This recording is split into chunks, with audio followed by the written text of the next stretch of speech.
tenho dito em particular, mas em público eu quero aqui trazer notoriedade ao que eu, como pastor e amigo, penso desse nobre amigo, pastor, alguém de caráter, coisa que não se acha no meio dos cristãos hoje, alguém de palavra, marido de uma só mulher, pai exemplar e um pastor apaixonado pela obra de Deus. Deus abençoe o pastor Mário, a pastora Keila, a todos os membros e congregados dessa igreja, a todos vocês que durante todos esses anos se fizeram de instrumento para que as portas desta igreja continuassem abertas. E eu percebo em Deus que quando nós por Ele somos abençoados, os dons e os talentos que Deus nos concede, pastor Dejanes, não deveria fazer de nós senhores, mas deveria nos fazer servos.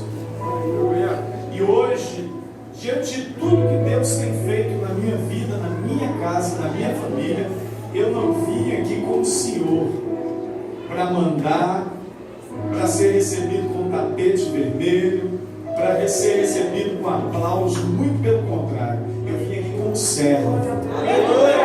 Ser servo. Talvez hoje você não tenha orado, eu orei. Talvez você não tenha lido a Bíblia, eu li para poder pregar. Talvez você não tenha se preparado para este culto, mas eu me preparei, porque eu entendo que eu vim aqui não foi como Senhor, eu vim aqui como servo. Deus deu os dons à igreja, não para tornar a igreja senhor de alguma coisa, mas Deus nos deu os dons para nos tornar servos dos nossos irmãos. Quem está entendendo? E a gente canta, convida um cantor famoso, ele dá um bocado de exigência, pastor. Convida um pregador, ele diz: eu só vou por tanto, se fizer isso, se fizer aquilo. E sabe o que eu entendo? Deus me deu o dom, me capacitou e me abençoou para que eu seja servo e não senhor. Pergunte ao pastor Jonas, o pastor Romário, quantas vezes eu vim aqui e fiz algum tipo de exigência. Se me abençoarem, sentirem de abençoar, eu sinto de receber. Mas se não, eu vou embora. Porque eu tenho a bênção de Deus e eu fui gerado para isso. Amém? Glória a Deus. Deus abençoe o presbítero Chaves, que está... pensa aí, rapaz. Eu sou chique, viu? Até fotógrafo eu tenho. Rapaz, eu que era o cocô do cavalo do bandido. Deus abençoe o presbítero Chaves, Paulo da bateria, e meu filho Caleb, que praticamente todos conhecem, que me acompanham por todas as minhas agendas, e aonde não couber ele, também não me cabe. Recentemente eu recebi um convite para estar lá em Fortaleza, e aí o pastor falou: não, vamos comprar as passagens. Aí eu falei assim: olha, são 4 passagens. Ele falou: o senhor vem com sua esposa? Eu falei: não, ela vai começar a trabalhar agora, eu vou com meu filho. Porque a igreja não tem condição, não chame alguém de perto aí que vocês não tenham abrir mão de tantos mil para comprar as passagens. E eu já não cobro para pregar. Então eu só vou se o meu filho for comigo. E aí acabou nem podendo ir. Mas é bênção. Pastor Romário, hoje nós estamos comemorando o 12º ano de aniversário desta igreja. Ao certo, esta igreja passou por muitas adversidades para chegar onde chegou. Porque também eu sou pastor, e eu não sou pregador. Alguém acha que eu sou pregador, e eu não sou. Eu sou pastor. Eu estou como pastor, não sou pastor, porque pastor não é, pastor está. Se amanhã me desviar, eu não sou mais pastor. Pastor está. E eu não sou um pregador, por quê? Porque o pregador tem aquela artimanha, ele vem, ele emociona as pessoas, ele está preocupado em voltar outras vezes. Não, eu não, estou preocupado aqui em falar o que Deus mandou eu falar. E eu sei que 12 anos essa igreja passou por momentos que o pastor Romário, o pastor Dejames até achou que a igreja ia sucumbir. Mas a a mão poderosa do Senhor foi estendida e a igreja continuou de portas abertas. E hoje, um círculo novo no reino de Deus começa. Segundo a tradição judaica, a criança, pastor Romário, com 5 anos, ela é introduzida às bênçãos dos judeus. Mas só com 12 anos de idade ela tem permissão de entrar dentro da sinagoga para ser consagrada a um judeu que lê e que medita na Torá e em toda a lei mosaica.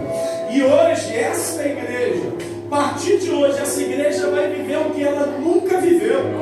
Essa igreja vai sentir o que ela nunca sentiu. Essa igreja vai experimentar, pastor Romário, o que ela nunca experimentou. Porque, pastor Augusto, ela está saindo da meninice para entrar na responsabilidade de adulta diante de Deus, porque ela está comemorando 12 anos. E com 12 anos a criança é introduzida nos costumes dos judeus e ensinada, querido, a ser um sacerdote de Deus sobre a face da terra. Quem está entendendo? Eu acredito que Deus estabeleceu esse tempo para esta igreja. Quem acredita? Vamos falar. Aleluia. Capítulo de número 7, verso 12 de 1 Samuel. 1 Samuel, capítulo de número 7, verso 12. Você diga glória a Deus. Olha, eu não sou um daqueles pastores chatos que ficam, eu não estou nem preocupado se você vai glorificar a Deus. Eu não sou muito emotivo com esse negócio de barulho, de grito. Eu sou do banco, pulo com o pé só, dou salto mortal, entrego profecia, entrego revelação. Mas eu aprendi a pregar e, se possível, em silêncio para você aprender a Bíblia, porque a palavra de Deus é que muda a vida do povo. Aí os pregadores começam a gritar: Deus nessa noite, Deus nessa noite, sabe? Ninguém entende nada, todo mundo levanta a mão. Aí no final do culto, aí o cara pergunta assim: o que foi pregado? Ele falou: não sei o que foi pregado, não, mas foi uma bênção. O milagre só pode ser gerado por ouvir. Jesus diz: a fé vem pelo ouvir, reticência, ouvir a palavra de Deus. E se você não conseguir entender, tudo que você vai viver é mentira. Agora, se você ouvir o que eu vou pregar, se você entrar no mistério é Deus, se você tiver visão é Deus, se você tiver profecia é Deus, se você tiver lágrimas não é emoção, é unção. E quem quer ouvir Deus falar? Então abre o seu coração, fique conosco. Capítulo 7, verso de número 10. Então Samuel pegou uma pedra e a colocou entre Mispa e Sem, e chamou seu nome Ebenezer, dizendo: até aqui nos ajudou o Senhor. Amém? Eu não vou nem pedir para você abrir, fechar a Bíblia, porque a maior parte nem Bíblia trouxeram, ou então não abriram, né? Mas você que a trouxe, pode fechar e voltar sua atenção para cá. Vamos para a palavra. Tremendo esse versículo, né? Quando Samuel pega uma pedra e coloca entre Mispa e Sem e diz: Ebenezer, até aqui nos ajudou o Senhor. E esse texto, ele vem, querido, de uma história triste para a nação de Israel. Israel sempre andou, querido, literalmente contra o que o Deus de Israel havia para a vida deles. Eles sempre andaram, querido, em desconformidade com os céus. E vamos perceber que este texto de Samuel está, entre aspas, ligado no capítulo de número 4 desse primeiro livro de Samuel. O livro de Samuel, no capítulo 4, no versículo 7 aproximadamente, ele vai contar a história da Arca da Aliança. E o que era a Arca da Aliança? A Arca da Aliança é um caixote de madeira chamada acácia. E um detalhe, a madeira chamada acácia, ela não florescia ou não se produzia em outro lugar, a não ser no deserto. E quando nós falamos da madeira acácia, nós falamos de uma árvore, querido, literalmente firme, uma árvore que era resistente a desertos, a sol e tantas outras coisas. E a Bíblia diz que esse caixote, Deus manda Moisés revesti-lo de ouro batido, tanto por dentro como por fora. E ele tinha um propiciatório, ela tinha um propiciatório, e em cima do propiciatório tinha 2 anjos, e os anjos se curvavam com as asas diante um do outro, e tinha 4 auréolas, aonde eles colocavam também varas de amendoeira, que atravessavam, querido, a arca, e os sacerdotes a carregavam em adoração ao nome do Senhor Jesus Cristo. Pastor, e o que é a arca? O que representa a arca para os nossos dias? A arca é a representação de Deus. Deus olha do céu, tira o povo da nação de Israel das garras de Faraó e diz: olha, Moisés, sabe o que acontece? Eu quero andar no meio de vocês, mas vocês vão fazer uma arca, e todas as vezes que vocês forem lutar, vocês levarão a arca, porque a arca representará eu como Deus da vida de vocês. Então levou a arca, levou o Deus de Israel. A arca era algo tão espetacular que um dia Israel estava acampado em Ebenezer e os filisteus estavam acampados em Éfeca, no capítulo 4. Israel se levanta para lutar contra os filisteus, leva uma surra no campo de batalha, e alguém diz: mande trazer de Siló a arca do Senhor, e que o Senhor venha entre nós e faça justiça a nosso respeito. A Bíblia Sagrada mandaram buscar a arca na casa do sumo sacerdote Eli. O problema, querido, é que Deus usa quem Ele quer, mas Ele não deixa ninguém usá-lo. Ele pode usar jumenta, pode. Ele pode usar prostituta, pode. Mas ninguém tem poder de manusear ou manipular o Deus a quem nós servimos. A Bíblia Sagrada diz que o primeiro erro de Israel, sabe qual foi? Foi permitir 2 atribulados, filhos do diabo, Ofni e Finéias, os filhos do sacerdote Eli. Eles eram filhos de sacerdote, mas não eram sacerdote. Não tem conversa fiada. É filho de crente, mas nem sempre é crente. É filho de pastor, mas nem sempre é filho de pastor, ou é crente na presença de Deus. Eu falo para os meus filhos todos os dias: aceitem a Jesus, se convertam, ao contrário, vocês vão morrer no fogo do inferno, e eu e sua mãe vamos subir e adorar ao Deus verdadeiro. E a Bíblia diz que o sacerdote, que era o guarda da arca, o protetor da arca, diz: Ofni, Finéias, leva a arca. E sabe o que Ofni e Finéias fazia? Pegava as garotinhas, levava para trás da tenda, pastor Romário, chinelada nas meninas. Não tinha conversa, querido, loira, morena, ruiva.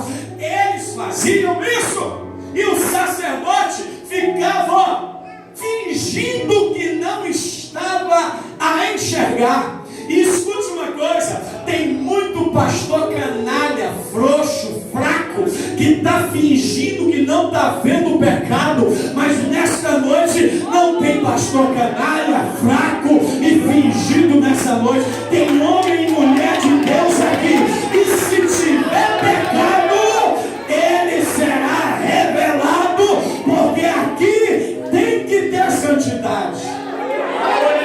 A Bíblia diz que o sacerdote permitiu que os filhos levassem a arca, e Deus, eu acredito, que olhou do céu e falou: canalhas. A arca foi feita para ser carregada por servos fiéis e dignos, e não por homens impuros. Quando a arca chegou lá em Ebenezer, onde eles estavam acampados, a Bíblia diz que eles vacionaram tanto a arca, eles gritaram tanto pela arca, eles festejaram tanto pela arca, que a terra, pastor Romário, balançou, e os inimigos filisteus do outro lado disseram: eita, eis que chegou um Deus lá no acampamento dos nossos inimigos, lutemos, ou ao contrário, eles nos farão de escravo, como fizeram o Egito com a sua casa. Segundo erro de Israel foi acreditar na arca e não no Deus da arca. Não tem conversa, você precisa acreditar no Deus do pastor e não no pastor. Eu vou dizer uma coisa para você: Deus usa quem Ele quer, não importa se sou eu, não importa se é Jonas, não importa se é Romário, não importa se é Maria, porque a unção, querido, não vem do vaso, está no vaso e dada por Deus. Quem está entendendo? Ei, escute! E a Bíblia diz que quando Ofni e Finéias levaram a arca, houve uma consequência muito grande. Eles lutaram contra os inimigos e foram dizimados no campo de batalha. Então a arca de Deus foi levada, foi-se a glória de Deus. E a arca, como falei no início, ela era a representação de Deus. Pastor, se a arca era algo tão importante para Israel, por que o povo de Israel levava a arca para o lugar do confronto? Primeiro, que a arca representava quem? A arca representava quem? Segundo, a arca era feita de ouro batido. E você imagina um caixotão de ouro batido lumiando de longe. Ah, pastor Romário, eu ia juntar com dois e dizer: vamos levar para casa? E sabe o que a arca representa? A arca representa, querida, a proteção de Deus para mim e a sua vida. Todas as vezes que alguém desavisado colocava a mão na arca, sabe o que acontecia? Imediatamente eles eram fulminados. Eu quero já liberar a primeira profecia de literalmente de condenação. Ninguém vai tocar em você e não vai descer a sepultura, não. Vai sim. Quem tocar na tua vida vai tocar na arca de Deus. E pode se preparar, porque a sepultura vai ser aberta para ele. Porque eu nunca vi, querido, alguém tocar nas meninas de Deus e permanecer de pé. Por que Israel levava a arca para o confronto? Se era algo importante, a arca era revestida de ouro batido, então era algo espetacular. Ela refletia como literalmente um espelho. Israel fazia duas formações, uma ao lado esquerdo da arca e outra ao lado direito, e no meio ficava a arca. Quando os inimigos vinham atacar Israel, eles olhavam para quem? Para a arca. E todas as vezes que eles olhavam para a arca, os raios solares batiam na arca e ofuscavam os olhos dos inimigos, tornando-o cego. Deixa eu liberar a segunda profecia para a sua vida. Ninguém vai tocar em você, não. Quando hoje você sair desse culto, não importa se é 10, se é 11, se é meia-noite ou se é 1h da manhã, o bandido na esquina da tua rua vai dizer: vamos assaltar ela. Mas quando olhar para você, não vão ver você, vão ver o brilho da presença de Deus, porque agora você é a arca. Quem está entendendo pode dar glória. Escute, por que o povo de Israel levava a arca? Era esses três motivos. E o que a arca produz na vida de um cristão? Primeiro, dentro da arca tinha três coisas, sim ou não? Sim ou não? Tinha lá as tábuas da lei, ou seja, o mandamento. Quem tem arca tem palavra. Quem tem arca está liberto, porque a palavra de Deus: conhecereis a verdade e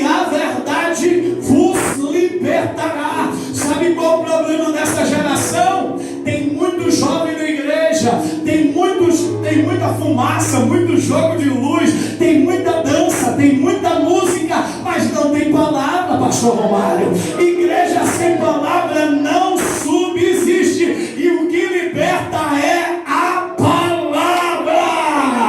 E dentro da arca tinha lei, dentro da arca tinha palavra, e quem tem a arca tem a palavra no seu coração, para a glória do Senhor. Quem está entendendo? Segunda coisa que tinha dentro da arca. Quando você tem a arca, isso não falta na sua vida. O que é, pastor? O maná que caiu do céu. É a representação, querido, do cuidado de Deus segundo as nossas necessidades. Ouvi aqui agora há pouco que mesmo em tempo de crise, de pandemia, Deus tem sido fiel a esta igreja, Deus tem sido fiel aos seus filhos. Sabe por quê, pastor Romário? É porque a arca está aqui. Onde a arca tem pão, tem providência, tem sustento, tem alimento. E quem está entendendo e quer receber a arca na sua vida, em nome de Jesus. A terceira coisa para a gente falar da arca, porque eu ia ficar aqui 2 horas pregando isso aqui. Eu estou correndo. Viu? Escuta aqui. Hoje você vai sair daqui entupido de Bíblia. Hoje tu vai sair daqui chapado, mas não é chapado de pinga, não é chapado de maconha, não é chapado de nada disso, é chapado da glória de Deus. Quem está entendendo? Quem está entendendo? Quem é? Escuta, a terceira coisa que tinha dentro da arca, que precisa ter na nossa vida, era a vara de Arão, que floresceu, sim ou não? A vara de Arão, pai do pastor Romário, produzia 2 flores, uma flor rosa e a outra flor branca. E segundo a tradição dos judeus, quando o cajado florescia, o sacerdote comia a flor rosa, que era amarga igual, meu irmão, polvo. Ele era obrigado a comer a flor que era amarga. E depois que ele comia a flor amarga, depois ele comia a branca, que era doce como mel. Quem tem a arca passa por momentos de angústia. Quem tem a arca passa por momentos de tribulação. Quem tem a arca, a vida dele é a mesma coisa de comer, meu irmão, algo amargo. Mas depois do amargo sempre vem o mel. Depois da luta sempre vem a vitória. Depois da tempestade sempre vem a bonança. E a voz de Deus dizendo: estou com você e não abra. Os filisteus pegam uma arca e eles sabiam dos poderes que havia na arca. Eles sabiam do que a arca era possível ela realizar. Então eles pegam a arca e levam para o templo do deus Dagom, em Asdod. E quando eles chegam com a arca, como um grande troféu, eles colocam diante do deus Dagom, aonde eles guardavam o ouro, aonde eles guardavam as especiarias. E a Bíblia Sagrada diz que colocaram a arca diante do deus Dagom. No dia seguinte, logo de manhã, o sacerdote foi adorar o deus Dagom. Quando ele chega lá, pastor Romário, o deus Dagom está com o nariz em terra adorando a arca. E ele diz: não é possível, sacrilégio. Quem é que derrubou Dagom? E a Bíblia diz que eles levantam a Dagom. Mas no outro dia, 6 horas da manhã, o mesmo sacerdote vai adorar a Dagom. E quando chega diante de Dagom, Dagom não estava apenas no chão, Dagom estava sem as mãos, sem a cabeça. Sabe o que eu quero falar para você? Que é diante de quem tem a arca não prevalece. Meu irmão, pode até se levantar contra a minha e a sua vida, mas se a arca está na minha casa, se a arca está na sua casa, é hoje que Dagom vai cair, é hoje que o inferno vai perecer, porque a presença de Deus está aqui. Quem crê? Eles perceberam que não havia poder em Dagom contra a arca, que não havia autoridade em Dagom diante da arca. E Deus da arca disse: vou ferir os filisteus. Começou a espalhar uma doença do rato e começou a dar hemorroida em todos os homens. E eles perceberam uma coisa: a arca é bênção para quem é abençoado, mas a arca é maldição para quem está maldito em Deus. Ei, deixa eu falar uma coisa para você: o ministério só é suave para quem é chamado. Agora, quem está dando um de pregador, um de cantor, um de pastor, o ministério se torna um fardo para a vida dele. Quem tem a arca e é abençoado por ela, querido, é alcançado. Agora, quem está carregando a arca e está vivendo uma vida errada, a arca será só maldição. E eles percebem, querido, a burrada, eles percebem a loucura que eles haviam feito. Então eles dizem: olha, chame os sacerdotes. Chamaram os sacerdotes, querido, lá daquele Deus. E ele diz: prepare aí um bocado de rato de ouro, prepare um bocado de hemorroidas gigantes de ouro, coloque a arca em cima de um carro de boi, coloque o ouro em cima desta arca, as hemorroidas e os ratos, e vamos mandar essa arca embora. E a Bíblia Sagrada diz que a arca foi conduzida por uma carroça e ela parou na casa de um sumo sacerdote. E lá na casa do sumo sacerdote ela ficou por volta de 20 a 23 anos. Aquele sacerdote nada prosperou, aquele sacerdote nada aconteceu na vida dele, porque não adianta, irmão, ser sacerdote e não saber distinguir glória de Deus e outra coisa. Eles ficaram lá com a arca 20 e poucos anos e nada aconteceu. E a Bíblia Sagrada diz que no decorrer de tudo isso, Davi é constituído rei de Israel. E quando ele é constituído rei de Israel, a primeira coisa que ele diz: aonde está a arca? Aonde foi parar a arca? Deus está perguntando para você: onde foi parar a minha presença? Aonde foi parar a minha glória na sua vida? Os congressos de antigamente, eu sou das antigas, pastor. 28 anos de crente, 18 de pastor. Eu lembro do nosso congresso de batismo do Espírito Santo. Os demônios se manifestaram. Cadê os demônios? Foram embora? Se converteram? Nada, está tudo incubado, pastor. E nós, pastores, estamos calados. Sabe por quê? Está faltando a arca, está faltando a glória. Porque aonde a glória chega, o diabo não permanece lá. Sabe o que está faltando na igreja? Não é pregador de renome. O que está faltando na igreja não é cantor de renome. O que está faltando na igreja é nós trazermos a arca novamente para dentro do templo. E quem trouxe a arca? Deixa eu ver. Quem trouxe a arca? Deixa eu ver. Quem trouxe a arca? Deixa eu ver. Ah, não, só tem os 5 que trouxeram a arca. Eu vou perguntar de novo: quem trouxe a arca? Levante a mão e glorifica o Evangelho. E a arca ficou na casa do sumo sacerdote, do sacerdote. Abinadab ficou cuidando da arca e nada aconteceu na casa dele. Existem pessoas que têm 50, 70, 500 anos de crente e nada aconteceu na vida dela. Não houve mudança, porque evangelho é mudança de vida. Aquele que roubava não rouba mais, aquele que matava não mata mais, aquele que adulterava não adultera mais. Evangelho é mudança de vida, pastor Romário. Evangelho é transformação. Você era ruim, você hoje é bênção. Você não prestava, hoje você presta. Mas hoje ninguém sabe quem é crente e quem não é. Tem mudança nas palavras, mas não tem mudança nas decisões e nas atitudes. Nós continuamos pecando do mesmo jeito. Nós continuamos comprando e não pagando. Nós continuamos jogando indiretas na rede social e diz que é crente. A irmã vai tirar uma foto sedutora, miserável.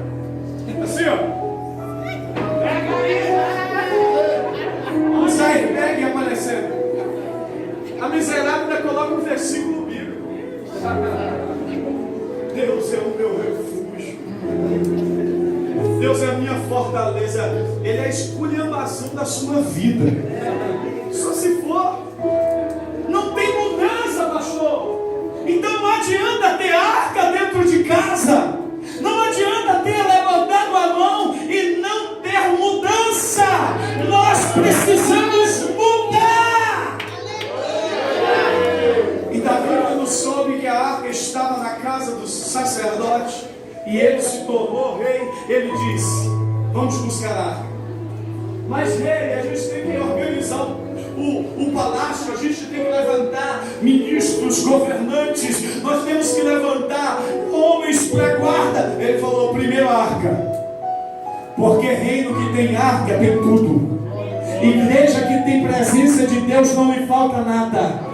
Igreja que tem a arca, tudo ela consegue conquistar. Mas no dia que a igreja perder a presença da arca, que é a presença de Deus, ela não tem nada. E aí Davi, pastor Romário, vai buscar a arca, ele e os seus servos. E quando chega na casa dos sacerdotes, ele diz: olha, Abinadab, nós viemos buscar a arca. Como é que a arca chegou aqui na sua casa? E ele diz: olha, ela veio em cima de um carro de boi. Agora veja, o sacerdote que sabia que como era a condução da arca, o sacerdote que foi ensinado no sacerdócio de todos os princípios da cultura dos judeus, ele diz: meu rei, ela chegou de carroça, então leve de carroça. A arca não é para levar, querido, em cima de um carro de boi. A arca é para se trazer dentro de si, aqui, ó, nos ombros, para a glória do nome do Senhor Jesus. A presença de Deus não se compra, a presença de Deus se conquista. As meninas da coreografia dançaram aqui dizendo, sabe o quê? Que muitas vezes as pessoas querem ser usadas, mas não querem se dedicar para que Deus as use. E aí quando a gente ouve alguém sendo usado por Deus em alguma coisa, criamos em nós um espírito de inveja. Então a arca não é para ser carregado em cima do carro de boi, para ser carregado nos ombros, porque quando eu carrego a arca nos ombros, ela traz na minha vida marcas, ela produz nos meus ombros marcas. Sabe qual é o problema dessa geração? É um problema seríssimo, que essa geração não tem marca mais, pastor. Não tem marca nas mãos, não tem marca mais nos joelhos, não tem marca nos olhos. Ah, meu irmão, nós estamos em 10 horas, 22 horas, eu não vi ninguém chorar, eu não vi ninguém dar um prato de língua estranha, eu não vi ninguém marchar. Sabe por quê? A gente está carregando a arca em cima de um carro de boi, mas quem carrega a arca no ombro tem marca de adoração. E eu quero entender que essa igreja é uma igreja marcada pelo poder de Deus.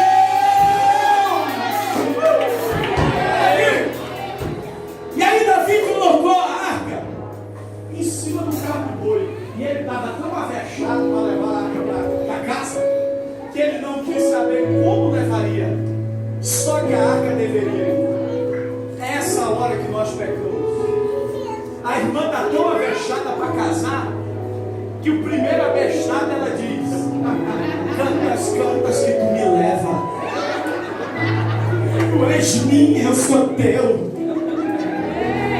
Não pergunta para Deus, não pergunta para o pastor, sabe? E aí casa, até os 3 meses é só lua de mel, depois vem o véu, o olho roxo dizendo: pastor, ora. Aí eu falei assim: oro não, descasca esse abacaxi porque ele é teu. Olha pra cá, às vezes nós queremos ser abençoados por Deus, que nós não medimos a consequência daquilo na nossa vida. A gente quer por todo custo. A gente quer o casamento, a gente quer o emprego, a gente quer o carro, a gente quer a casa, a gente quer o que for, e nós não medimos as consequências. Davi disse: bora, coloca esse trem em cima do carro, vamos embora, porque a arca já tem 25 anos que está longe de Israel, e eu quero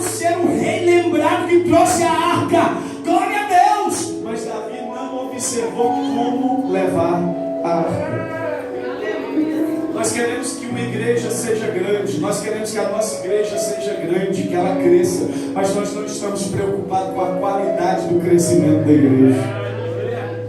Nós estamos preocupados em ter pessoas, mas nós não estamos preocupados em ter discípulos de Cristo. E quando nós temos pessoas como acompanhavam a Jesus, aquela multidão, para comer pão, para comer peixe. Mas quando nós temos discípulo, o vento vem e ele não arreda, o vento vem e ele não sai, o vento vem, ele não nos abandona. Sabe por quê? Foi discipulado, abençoado, instruído na palavra de Deus. E aí Davi, com a angústia de levar a arca para Israel, ele coloca em cima do carro do boi. E ele fala: toca, arrocha esses carros, arrocha esses boi.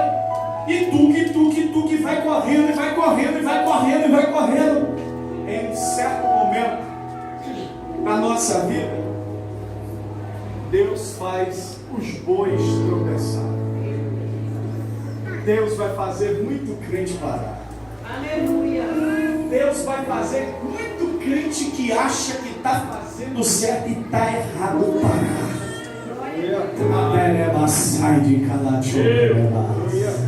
Tem muita gente apressada, e nessa pressa